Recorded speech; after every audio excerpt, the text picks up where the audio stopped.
Hi everybody, it's day 13. Let's color.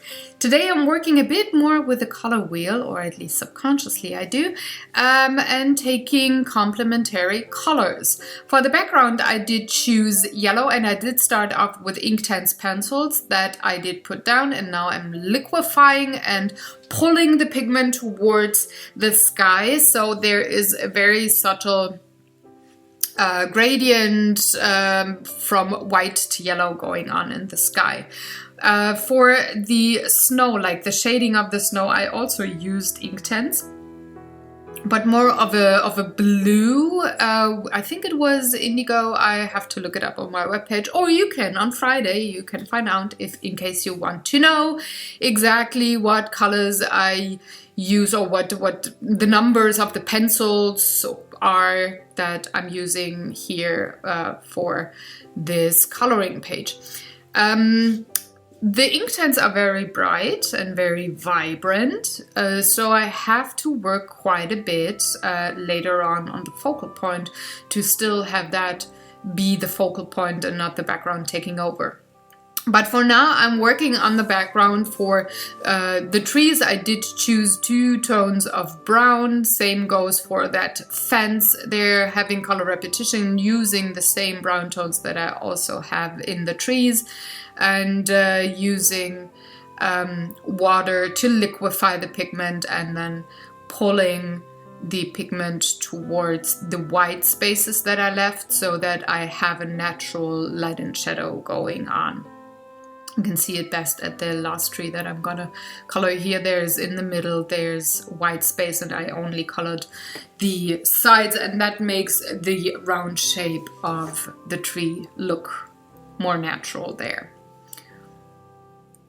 So for the focal point, I'm using my trusty polychromos that I used so much in this coloring countdown to Christmas already, but I really love them and I like to work with them.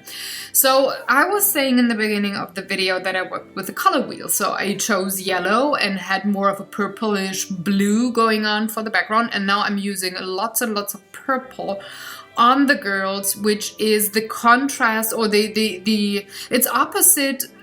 Purple is yellow on the color wheel, so they are very complementary colors. If you put them together one over the other and you have a mix, you get mud, brown, gray. But if you have them next to each other, they make each other pop. So I said that the Inktense are very bright. The pigment is so strong, so I really have to work to have the girls be in the foreground and pop out. So that is why I use the polychromos, because they are very vibrant and creamy as well, and I can really make them work and layer and layer and layer and have lots of pigment there, so that those purple girls will still be the focal point and pop out from that rather intense background there. So of course I'm using the same colors over and over again. So I'm having a yellow ochre mustard going on in the jacket and the stockings of that girl.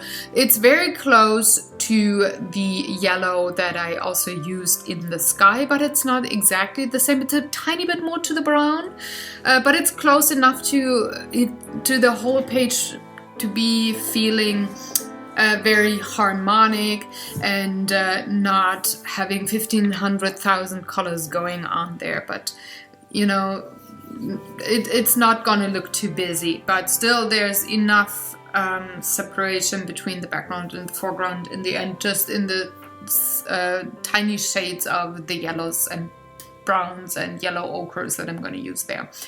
So I did use a tiny bit of a gel pen for the berries of that the little girl is holding. I could not have the berries be colored with a colored pencil so vibrantly because they are just, well, they're tiny. They're nano berries pretty much.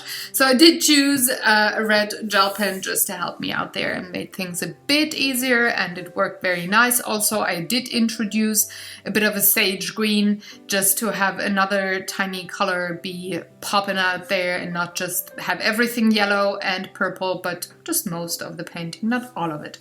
And then I'm pretty pretty much done with my coloring here. I hope you enjoyed watching along. If you want to know the exact numbers of the pencils that I used, hop on over to my webpage on Friday.